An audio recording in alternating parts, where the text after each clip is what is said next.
think the main thing is, again, for employers to talk to the individual. You know, what is it that might make their coming into work easier and reduce their anxieties and their difficulties. Sensory processing can be a big, issue for some people. So it might be about making sure that they've got, if possible, a desk in the right place or their workstation is acceptable. It could be about agreeing a way that they can communicate effectively. So yes, we might have, monthly get-togethers or supervisions, one-to-ones, whatever you want to call them. But it also might be that communicating by email is an easier way. It might be that the person with autism finds that having an email with instructions written or a plan, they can digest that information before they come to the meeting.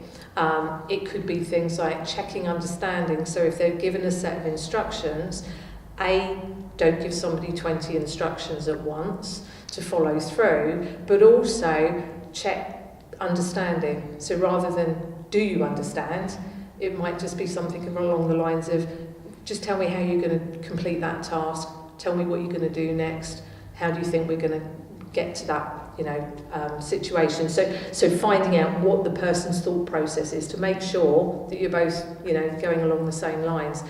I think it's good practice regardless, again, of whether somebody has autism or not, actually. But it's those sorts of things that I would urge employers to think about.